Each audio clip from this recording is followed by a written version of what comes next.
এয়া ঘৰলৈ মাছ লৈ আহিলে, গতিকে মই ভাবিলোঁ অকণমান আজি মাছ পাতত দিওঁ আৰু সেই পাতত দিয়া ৰেচিপিটোৱে আপোনালোকৰ লগত আগবঢ়ালোঁ। কিয়নো মইনো কেনেদৰে পাতত দিওঁ, কাৰণ সকলোৰে মাছ পাতত দিয়া পদ্ধতি বেলেগ বেলেগ। এয়া মাছখিনি ধুনীয়াকৈ বাছি ল'লোঁ, বাছি পেলাই ধুই ল'লোঁ। মই আজি কলপাতৰ লগত এটা হালধিৰ পাতো দিম, কাৰণ হালধিৰ পাতৰ ফ্লেভাৰটো ধুনীয়া আহে। কলপাতখিনি মই কিন্তু জুইত সেকি লোৱা নাই, মই ৰ'দতে লৈছোঁ। এয়া লৈছোঁ সৰিয়হ অকণমান বটি লৈছোঁ, এয়া নেহুৰ এক কোহা আৰু জলকীয়া দুটা, মান ধনিয়া, নৰসিংহ আৰু আদাৰ পাত, আৰু তাৰ লগত দিম মই নেমু টেঙাৰ পাত তিনিটা।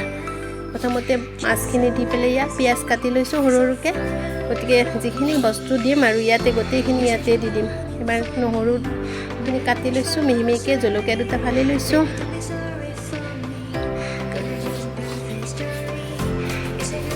এয়া মান ধনিয়াখিনি মিহি মিহিকৈ কাটি লৈছোঁ,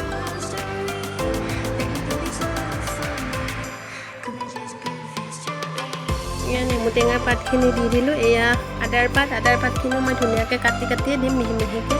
ইয়াতে আদা নিদিওঁ, আদাৰ পাতে আদাৰ ফ্লেভাৰটো আনিব। আৰু এয়া নৰসিংহৰ পাত, নেমুৰ পাত আৰু নৰসিংহৰ পাতখিনি মই কাটি দিয়া নাই, গোটেই গোটেই দিছোঁ। এয়া সৰিয়হ বটা আধা চামুচ, 1 চামুচো দিব পাৰে, মাছ যিহেতুকে কম মোৰ সেইকাৰণে আধা চামুচে দিছে। এয়া নিমখ আন্দাজমতে দিব লাগিব। আৰু এয়া নেমু টেঙাৰ ৰস অকণমান,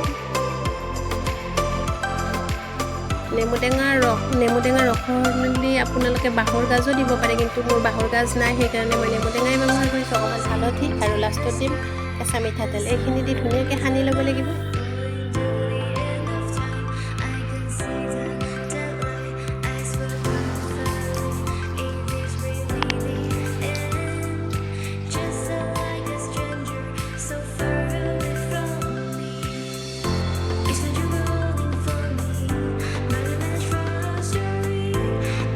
যিকোনো বস্তু পাতত দিলে লোহাৰ কেৰাহী বা টাৱাত দিলে ভাল। যদিহে ঘৰত পুৰণা লোহাৰ টাৱা বা কেৰাহী থাকে, তাত পাতত দিবলৈ বহুত ভাল হয়, কাৰণ তাত বহুত দেৰিলৈকে তাৰ গৰমটো থাকে।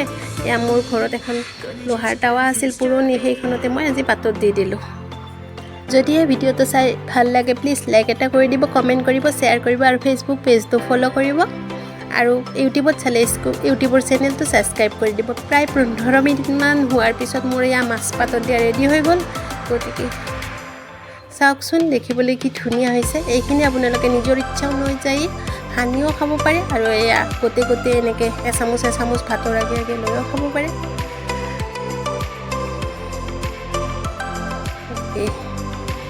এইটো আপোনালোকৰ কথা। এইখিনি গৰম ভাতৰ লগত গৰমে গৰমে পৰিৱেশন কৰিব আৰু জনাব।